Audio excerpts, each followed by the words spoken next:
So 43 online friends, pretty similar to the number of face-to-face friends they've got.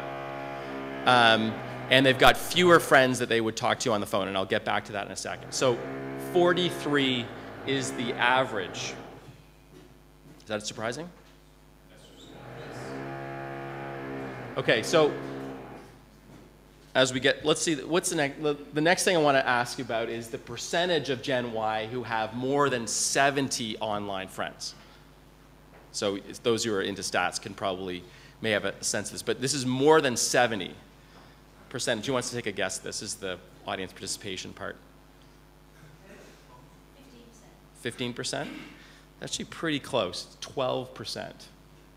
So 12% of the most digital generation, the digital natives, the ones who are powering the new economy, 12% have more than 70 friends. And how many have less than 10 friends? Anyone want to take a crack at that? I know I'm kind of leading you in this direction. About the same? Try almost triple. 35% have less than 10 online friends. This is just a quantity discussion, but this is, and when we get asked this question all the time about the power of social media to affect change amongst a younger generation, we keep thinking about, okay, well, who are they? Who are the friends? And are we, in a sense, we got a little bit of a classic 80-20 rule going on, although it's more of a, you know, it's more of an 88-12 rule. So we've got a group, and I'll take you through some more of the numbers on this, but we've got a group of extremely aggressive social media and kind of people have tons of friends, and we have the vast majority who don't. And as you're building technologies, as you're building applications, and I want you to keep asking this question, is who are we building it for? Are we building it for the 12%, or are we building it to bring on this 35% who aren't really connected right now? So I just want to show you where some of this, or why some of this might be happening. And I'll take a look at the life stages. Now, if this is a graphical way of talking about the way people's friends kind of work over time, over life stages, this is the way it works. When you're a student, whether you're a high school student or a post-secondary student, that's when you have the most friends. And we can see that quite clearly in our work. And it always has been that way. When you look back at all the research on friends, the time you have the most friends is when you're in school. And then when you move out of school and you move into young single, all of a sudden the number of friends condenses a little bit because you're in the workplace and you're not surrounded by as many young people, so that it condenses a bit. When you move into a couple relationship, it's actually the time when you have the least number of friends, which is interesting, because most of your focus is on the other partner in the relationship and maybe a few people around that. That's the time where everything gets squeezed and you have the least number of friends. And then when you have a family, all of a sudden it starts to open up again because you now have friends of your kids and you have friends in the neighborhood, and so it does start to open up a bit. So that's a life stage approach to friends, and you can see this pattern happening identical to this as we look at online friends, and I'll show you that in a second. Here's the hypothesis, and we don't know yet, but if you want to bank on the kind of social media being a formative technology of young people, then what we could assume is that we have the same curve, except it's going to open up a little bit more. Because of technology, because of social media, we can hold more friends in our, we can be connected to more friends across all of these life stages. So we do have our poster child who's got 5,000 friends. 20 years ago, he wouldn't have been able to have 5,000 friends. So he's got more in high school, and he's probably going to have more when he gets into post-secondary school. When he's young single, he will have more because he has access to more. So that would be a generational approach. So each generation might have a capacity to have more friends. Again, lots of literature which says that the maximum capacity that people have as far as real friends, depending on how we want to define that, but real friends is somewhere around 150, and there's lots of literature around the number of people that you can really keep in your social network, and that number 100, 150 seems to be a number that's bandied around.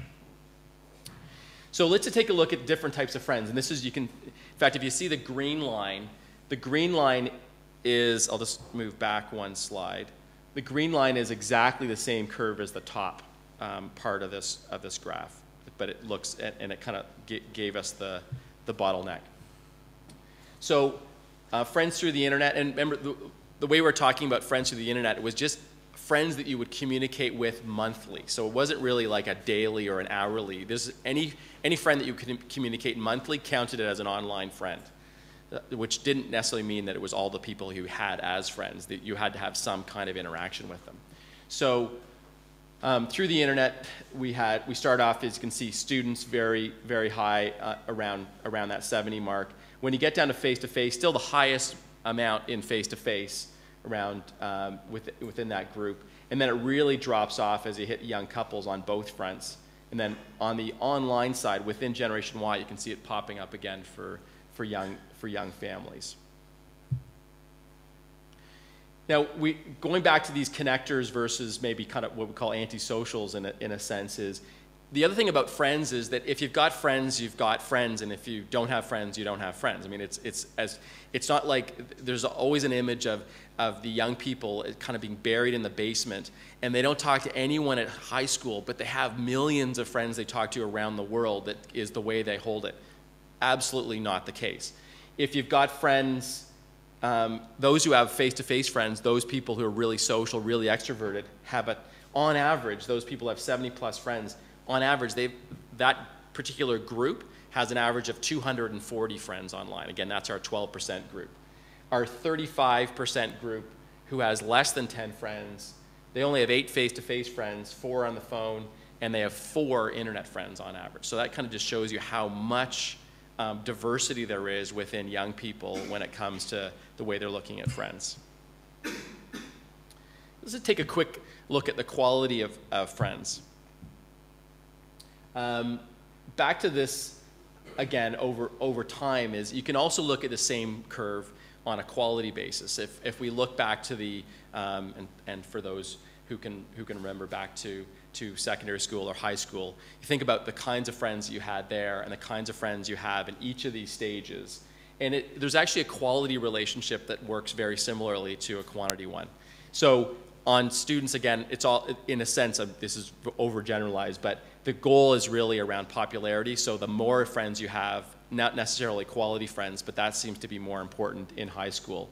Single, more that kind of mating time of life. Again, quality friends, yes, but there's an openness to lots of friends because you're just in a social area where you're generating more friends, but there's more quality in that group because they've sustained and you've learned a little bit more about friends by that time.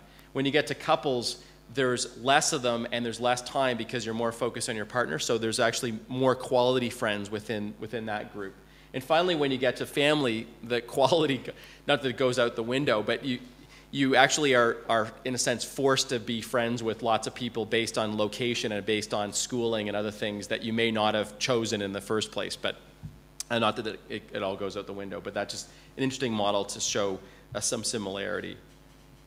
There's also been an inflation in friends, and when you look at in talking to young people, everyone seems to be a friend, back to that Nielsen study.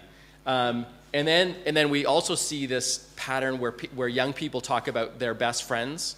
So they've got 15, 20 best friends, which is an odd thing for someone, I guess, in my generation, where it started as acquaintance, and then there was a friend, and then you had a best friend. And if that best friend, did something, and you'd pick another one. But you wouldn't have sort of 15 or 20 best friends. But now you have the best friend forever. And so